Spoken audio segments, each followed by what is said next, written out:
All right, Blake. So I always like to ask people what they were like growing up. So when you think back to your childhood and maybe the person you are now and what you're doing, what are some of the things that stand out to you about who you were and what you were when you were growing up here in the Metroplex? Oh man, I don't know if a whole lot's changed. I was a pretty hard worker as a kid. I was one of those kids that I was always fairly good at most things I did. I was never the best, but I was kind of good enough where I could kind of strive to be better in things I did, whether it was school or pretty much any sport I played or whatever it may be. So that kind of gave me my work ethic. Obviously stemming from my parents, and that's kind of what I think of when I think of me as a kid. Is just having to work a little harder than some other people to get where I needed to be. But thankfully, I was brought up in a way that I had that work ethic. And what drew you to hockey, and when did you really start your relationship with hockey? Yeah, I kind of played everything growing up, but my grandma, my mom's side of the family, is from New York, and she had tickets to Islander games growing up there, and when they moved down here, she grabbed Stars tickets when they came into town back in '92, and she had 4 tickets, and nobody ever wanted to go because it was hockey. So she brought me along to the games pretty much from the time I was old enough to stand up, and I loved it. I loved everything about watching it, and I ended up getting a pair of rollerblades and started that way, playing street hockey with the neighborhood friends, and then eventually progressed onto the ice, obviously, and started playing travel hockey. So you and I are basically the same age, and I always think that people our age who grew up in the Metroplex grew up at a great time to fall in love with hockey because it wasn't long after the Stars moved here that they became a really good team and a force in the Western Conference. How influential was that? And I know you said your grandmother was an Islanders fan, but did you become a Stars fan, and how important was maybe the success of the Stars in the mid to late 90s and early 2000s in terms of your interest in hockey and getting involved? Yeah, I mean, I think you hit it on the head. Everybody likes watching a winning team, and the Stars were almost the entire time that I was growing up were a really good team, whether they were playing in the conference finals. Obviously, they won a cup in '99. Played in the Cup final again the next year, and anytime you can watch playoff hockey, that's really a time that people fall in love with the sport. But when you're winning playoff series and watching the town, rally behind it and flags up everywhere, it's a pretty fun thing to be a part of, and that certainly was a big part of me loving the game. I remember back before I had phones and internet and that, I was running out at 6 a.m. every morning to grab the newspaper and check the stat line and see who was scoring and how the Stars did and all that. So it was fun. It was a good way for me to bond with my mom and my grandmother. But we used that as a good bonding experience. And then like you said, it was just so fun to be a part of that winning mentality here. Who are some of your favorite players? I mean, I know obviously Mike Modano is the guy maybe most connected to those teams, but were you a Modano guy, or was there another guy who you really kind of connected with? Yeah, I always say Modano is kind of the easy answer. I was actually more of a Joe Nieuwendyk fan, just for whatever reason. I really loved his game, and obviously he won the MVP there, Conn Smythe, when the Stars won the Cup, and he always had a lot of playoff success, and I wore 25 for pretty much my entire career until I got to the pro leagues because it was taken. But I always really liked him and respected him, and I've gotten to meet him a little bit when he was with the Stars, working in management. But obviously he's a stand-up guy too, which makes it nice. As you started playing hockey and maybe started watching the game in a different way, and you started to find success and really taking it seriously, who were some of the guys, whether players on the Stars or players around the league, who kind of influenced you in your playing style? I really evolved. I was kind of a skilled kid when I was growing up in Texas. I could get away with being kind of more of a skilled guy down here. And then I moved away my freshman year of high school for 1 year to go play in Detroit. And I really kind of recreated my game up there thanks to my coach there, and became more of a two-way guy, more physical. Basically turned into the player that I am now, and that's definitely the reason I was able to make it as far as I have. It's just that transition. But I'd say my people, Joe Newendike was more of a skilled player. The game looked real easy, but then as I grew older and started playing a different style, there's guys like Brendan Morrow, Mike Fisher, guys that were kind of hard-nosed, pain in the rear, I'll say. Guys that could also, they could still score and contribute and were leaders on the team. And, I really started to turn to guys like that after that point. All right, so you mentioned freshman year you go to Detroit, and I don't know, people who don't follow hockey, and maybe even some who do, don't realize that the travel for hockey players really starts at a young age, whereas for a basketball player, you might not relocate until college or you start playing professionally, but because of the juniors and the circuits there, the various leagues, you're all over the place. So what was it like for you?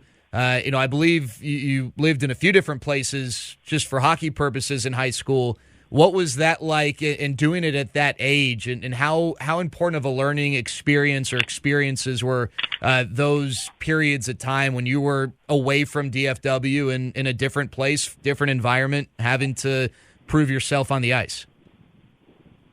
Yeah, I think, like you said, I started traveling even when I was playing in Dallas. I think I started travel hockey at the age of 6, so you kind of get used to picking up and going and then being all over the country, and then ultimately ended up going to 4 different high schools and 3 different states. So it's a weird thing for, 15, 16, 17-year-old who, when I first moved away, I couldn't even drive. So I had to bike everywhere I went and lived with a host family. And, thankfully they were good people and made my time there memorable. But it's a tough transition. You're not used to being away from your family at that age, and they're certainly not used to you being gone. So you're constantly in contact with them. But ultimately, it was the best decision for me. Just financially, it was a much better situation for my family, and then obviously the hockey was great there. We ended up winning a national championship in Michigan when I was there. So a lot came from it. I met a lot of different people.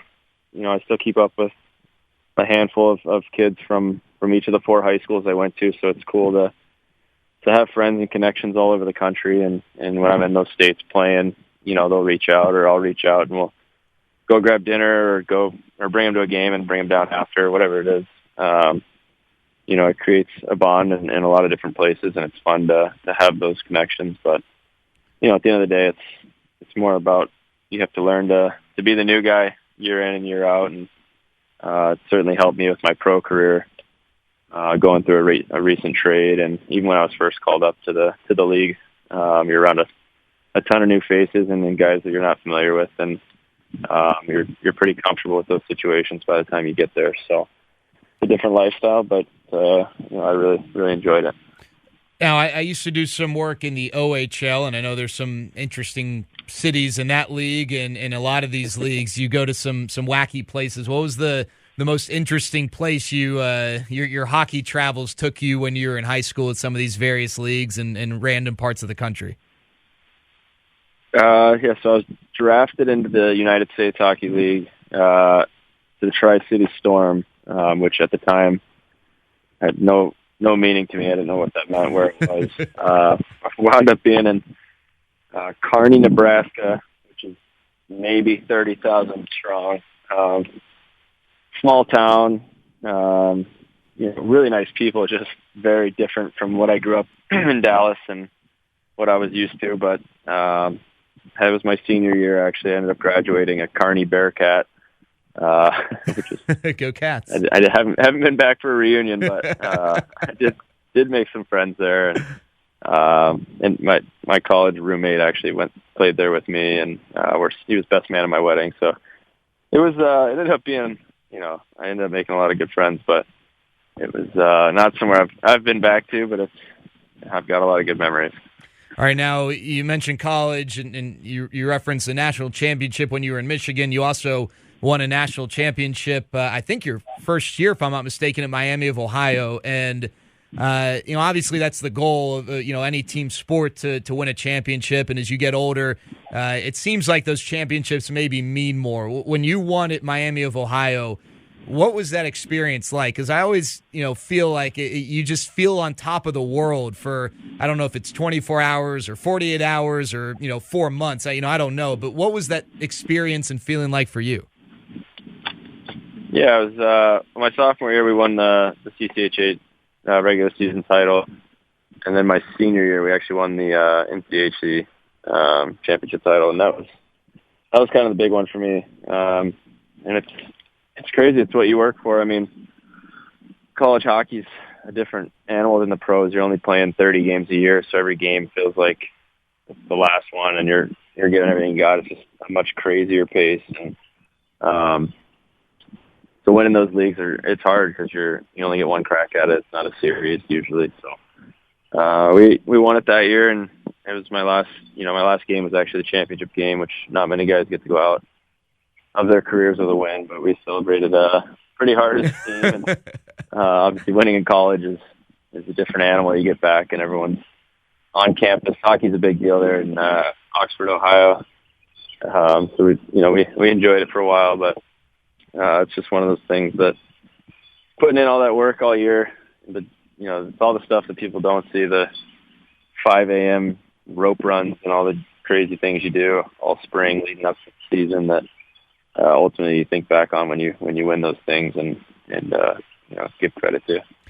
So then eventually you work your way to the NHL, and I remember watching this. You play against the Stars and you score your first career goal against the Stars, right? So to do that against your hometown team, your first goal is going to be special no matter what. But how extra special was it doing it against the Stars? It was awesome. I actually scored. I scored my third game in Vancouver. Would have been the game winner with 2 minutes left, and they did a review, and that new offsides rule had just been created. So they ended up calling it back. It was a bad call, right? Yeah, it was tough. I think Taylor Hall was on my team. He took himself offside somehow. But it was one of those things where I think I didn't score for like 14 games, so I was starting to get pretty upset and rattled, and then finally, of course, scored against Dallas, and it all felt pretty meant to be. But it was in New Jersey. I knew obviously a lot of the Stars guys. I trained here in the summers in Dallas, I should say.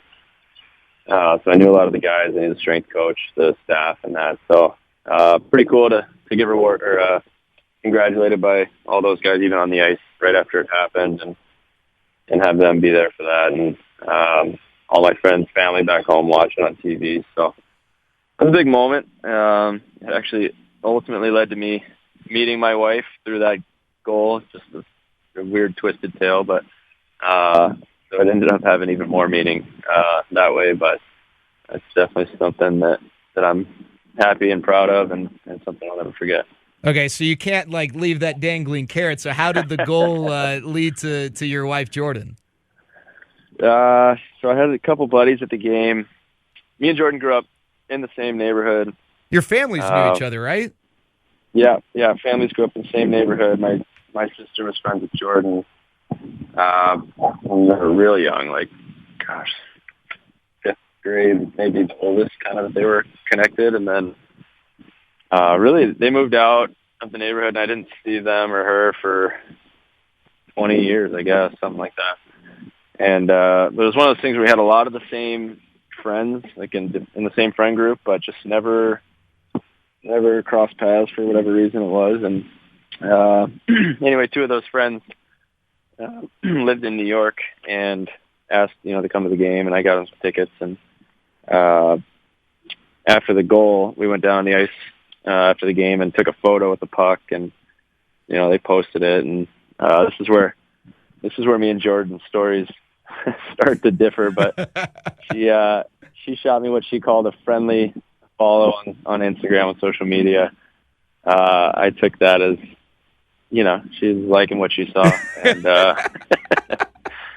and I actually reached out to her and asked how the family was and that, and then nothing major. I was still in season, so I ended up waiting a couple months and took her out when we got to Dallas, and been pretty inseparable since, and obviously married and had our first daughter. So life's good, but yeah, her version of the story, she'd have to tell it, but it's much different than how I tell it. It's always like that, though, Blake. Let me tell you, because with me and my wife, it's the exact same thing.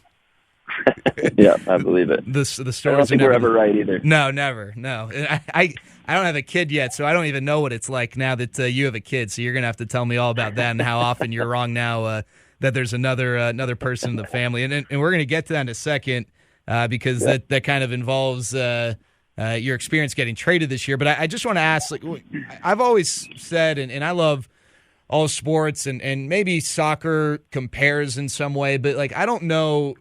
There's a bigger rush from a fan's perspective in sports than scoring a goal. There are a lot of points that are scored in a basketball game, and as exciting as a touchdown might be, again, there are a lot of points in a football game and runs in a baseball game, but the rush of scoring a goal from a fan's perspective is unrivaled, especially in the playoffs. What's it like as a player? And you've had a couple 20-goal seasons, so it's not like this is a rare thing for you. But do you still feel that rush and that excitement when you realize that the puck found the back of the net? Yeah, I think just as a competitor and as somebody who's been playing and knows how hard it is to score, especially in this league, I don't take anything for granted, and yeah, it's hard to beat that rush of 20,000 plus people screaming when the puck goes in the net, and it's one of those things you miss when you're away from the game. You miss that rush and that excitement that comes with it. Obviously, there's some guys who maybe don't score quite as much, and you'd think they won the cup every time the puck finds the net. So it's different, I'm sure, for guys like McDavid and Jamie Benn, guys like that. It's maybe not quite as much, but it's once you get into playoff hockey, it's like you start all over again, and you're a little kid in your yard scoring that goal, going crazy. And I wish everybody could feel that feeling of what excuse me, of what that's like, because it's definitely a high, and it's something that makes all the work feel worth it. And it's obviously, like you said, it's hard to score in hockey, and I think I could recite all 60, 70, how many goals I've got. I could probably tell you about each one of them. That's how much they mean. So I'm missing that feeling right now. Yeah, well, hopefully you get the chance to get that feeling. That I don't know if there's going to be some regular season or you go right to the playoffs with Tampa Bay. And depending on when people are listening to this, we're obviously, I guess, as Blake's comment just indicated, we're having this conversation during the coronavirus downtime in hockey. Now, you got traded from the Devils to the Lightning, and that's as great as that might seem on the surface, because you go to a franchise with a chance to win the cup. I know it's not always easy getting traded. There are a lot of factors in play, especially when you have a wife. And in your case, you got traded when your wife was inside of 2 weeks away from giving birth. So you had that added thing on your plate. So what the heck was that like, just from like a human level of getting traded with what your wife was dealing with, what you guys as a family were getting ready for, while also still having to focus on a job and now doing a job with a team that's got a lot to play for? Yeah, it's pro sports are a crazy thing, obviously. It's a little different, I think, when you maybe expect you're going to be traded, or there's a lot of media headlines, and it's kind of in the writing that you're going to be moving out. You can kind of plan for it, or you can't plan for where you're going, obviously, but just plan that things are going to be shifting and changing. And that was your situation. You knew that this was coming to some team, right? No, I was completely opposite. I had talks with the team, and it sounded like, barring a miracle, it sounded like I was staying in Jersey, and I'm going to be there for the foreseeable future, and which made it all a lot crazier. Because about 2 weeks before I got traded, like I said, it sounded like I was staying. So it was actually the dad's trip. You can't make this stuff up. It was the dad's trip in Jersey. So my dad had just flown in, and we had a home game, and the dads go to the game, and they get to be up in the suite, and then they're going to travel with us to St. Louis and go to a game there. And it's a cool thing that the NHL does. They do that once a year, either mom or dad's trip or siblings or whatever it is.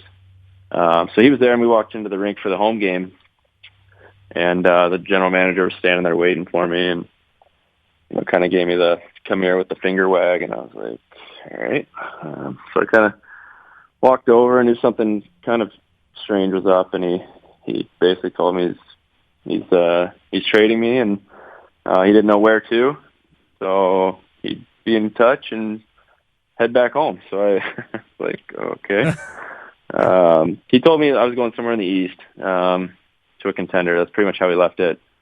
He said apologize because he knew my family situation with the baby, and he also told me I'd thank him later when I invited him to the cup party. So it was a mix of emotions. And then it went on we went home, me and my dad, and there was about 7 hours that went by where I was with my wife, and her mom was in town actually preparing for the baby. We were all just sitting there with no idea where we were going. And then we get texts from people with all these rumors, and for a while we thought we were going to Boston, and then for a while we thought we were going to Edmonton, and then a media report came through from, I think it was a verified source too, saying that I'd been traded to Colorado with details to come, and so I thought we were going to Colorado, and then got a bunch of congrats texts, and then 10 minutes later it came out that was a false report, and we were not going to Colorado. And then ultimately he called me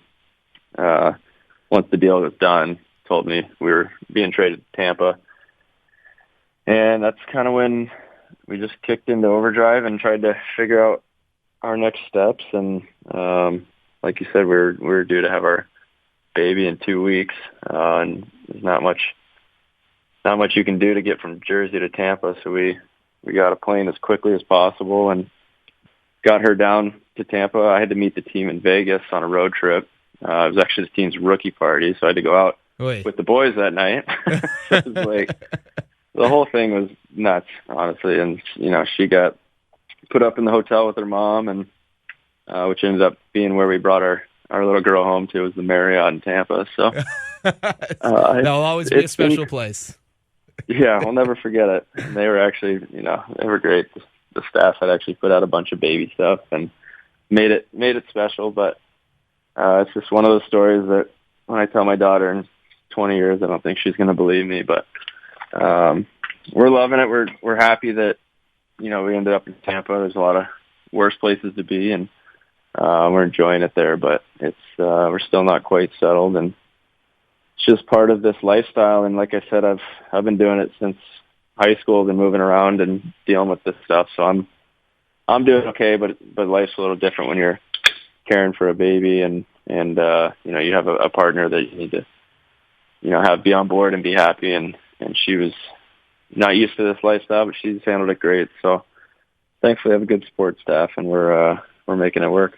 All right, now I got to ask you about some non-hockey, or I guess non-playing stuff. I guess the first thing is indirectly related, but I know you do a lot of work with aspiring hockey players. The Coleman Combine is something that you've done, and unfortunately I don't think are going to be able to do this year because of everything with the pandemic. But what led to that? Why is that so important to you? And what's that experience like for not only you but for the young hockey players who get a chance to be around you and other NHL players, and as they try to improve their careers?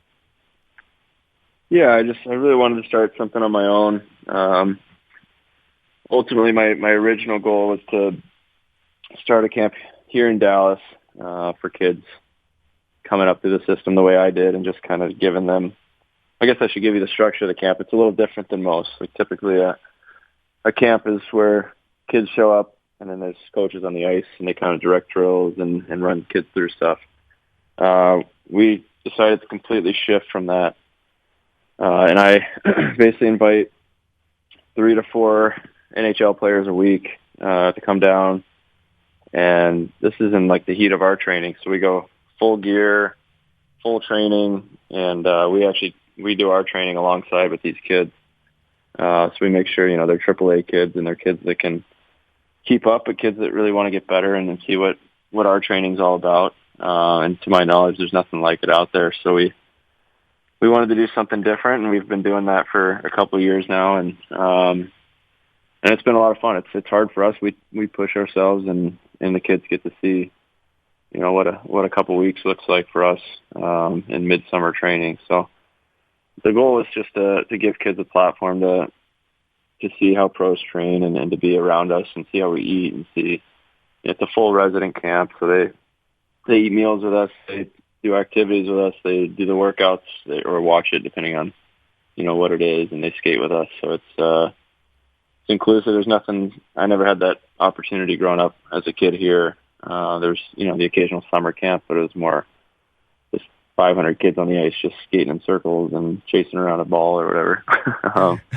Which is all good. You need that stuff too, but we just wanted to give something a little more meaningful and get back and get back to my point that I wanted it to be in Dallas on the original basis, but just ice and the way the Stars kind of work their camps here, it just logistically they couldn't quite make it work. So I partnered with a guy whose camp I used to go to growing up, and he actually runs our drills and stuff now for the pros and the kids.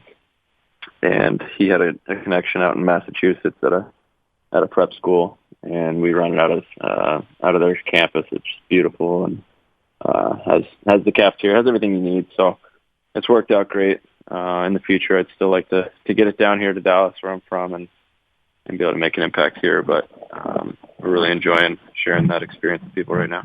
All right, now sometimes with athletes, there's that one thing that really is different or makes them unique, and you probably get asked about it all the time. So I really hope that you're not tired of talking about this. But pickle juice, I couldn't end this conversation without talking about pickle juice. So you have your own pickle juice company now. I think it's called P20, and we'll get to that. But I guess first off, how the heck did you fall in love with pickle juice? I think it had to do with cramping, if I'm not mistaken. But if you don't mind, if you could explain kind of the introduction to pickle juice, when that was and why it was. Yeah, it's just one of those. It just kind of became my thing on accident. But I've always had a just terrible history of cramping, and it started progressing, getting a little bit worse and worse as I got older. And in college, it was really a big thorn in my side. I tried everything from, obviously there's the standard electrolytes and Gatorades and even salt packets and, you name it, I tried it, bananas.